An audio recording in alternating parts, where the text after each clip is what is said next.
What's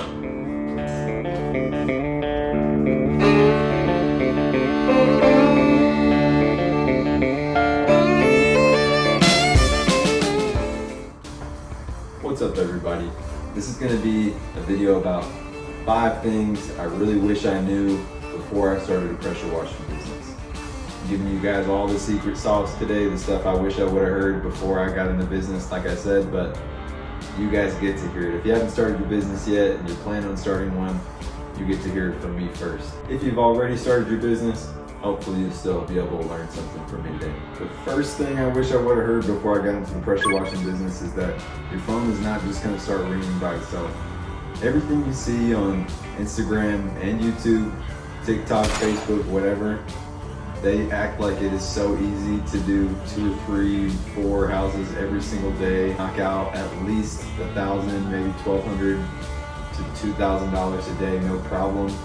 Guys, people don't know your phone number until you put it out there. I mean, they're not gonna find you on Google until you get your name out there, you get some reviews. Especially if you're in a competitive area, that phone is not just gonna ring for you, I'm sorry. Work hard, that phone will ring, believe me. And when it rings, answer it. A lot of guys like to act like it's all about upselling once you get to the job and having the best equipment in the game. And while that is important, it's not the most important thing. I think customer acquisition is more important. If you've got a steady stream of customers, it doesn't matter if you're selling them one service every single time, you're probably killing it. You're only gonna get busier and people are gonna ask you for more work when you get there. I remember thinking to myself when I didn't have any money for ads and stuff like that at the beginning, thinking, man, door knocking is free marketing. It's so easy. I'll easily get a couple of jobs each time I go out. I've got a background in sales. I know exactly what I'm doing. I was wrong. I don't care if you're the best salesperson in the world unless you're holding people at gunpoint. You cannot guarantee sales every time you go door knocking. People hate when you knock on their door most of the time. Even if you're, a nice guy and you've got a good service, you're just trying to do good work for them.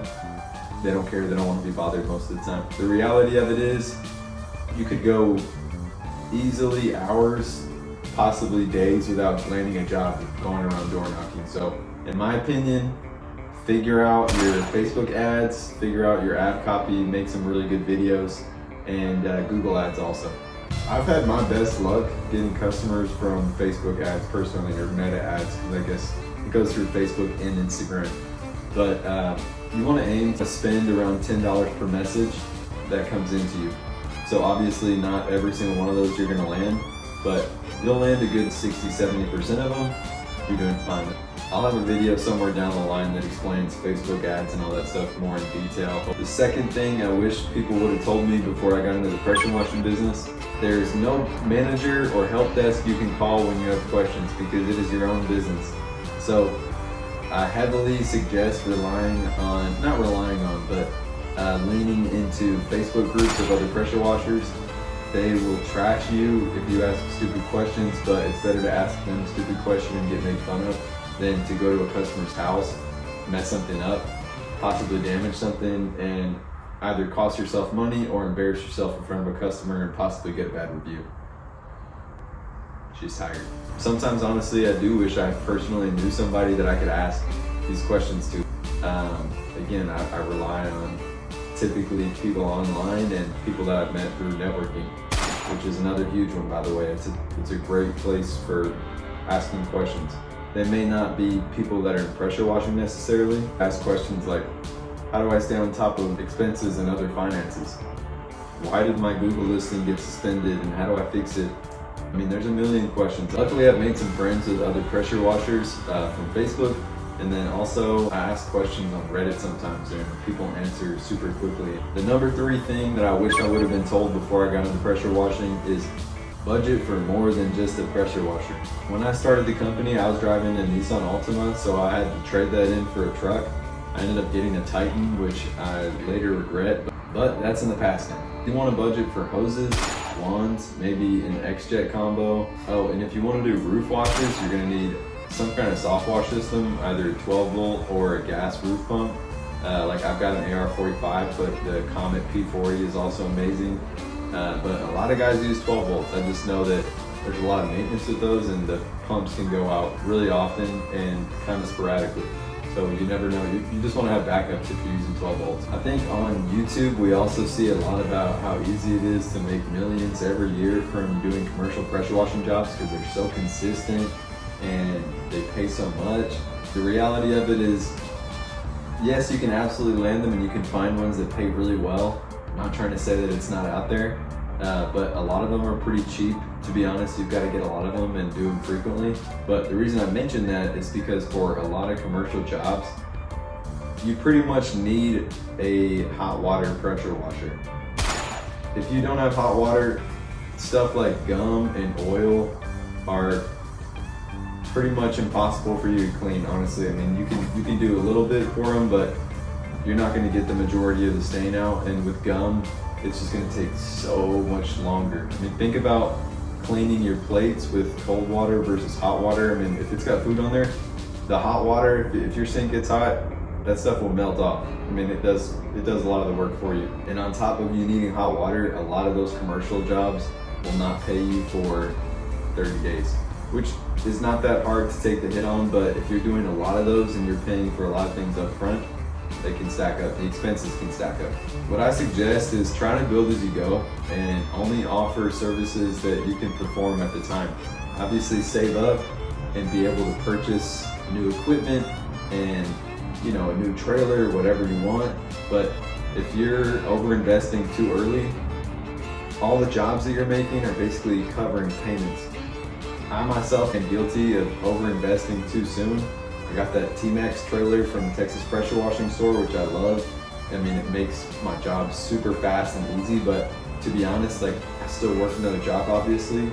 I'm doing this part-time. I probably overdid it with that trailer. I mean, I'm still working with it, and I've got jobs coming in that make it worth it, and I'm covering my payments, I'm fine. But I probably could have done with something a lot smaller and been a little bit more profitable right now. Number 4 thing I wish I would have been told before I started pressure washing is there will be so many road bumps, you will think the world is out to get you. I'm sure this is true with just being an entrepreneur in general, starting a business, but I cannot tell you how many little hiccups there have been that make me think, am I not meant to be doing this? The second thing that I think is, I'm being tested right now. The people who get up and keep going after this are the ones that make it in the end. That's kind of the mindset you've got to have. You've got to have a passion for this to keep going. There's going to be road bumps. You've got to expect them.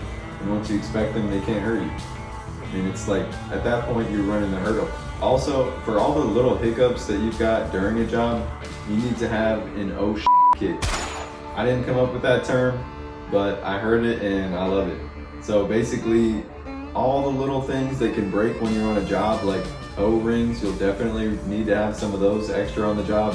Have extra hoses just in case those bust, because they will bust eventually. An extra string for your engine start, like if you're pulling that thing and it snaps on the job, you're gonna need another one. Extra whip line and extra quick connects.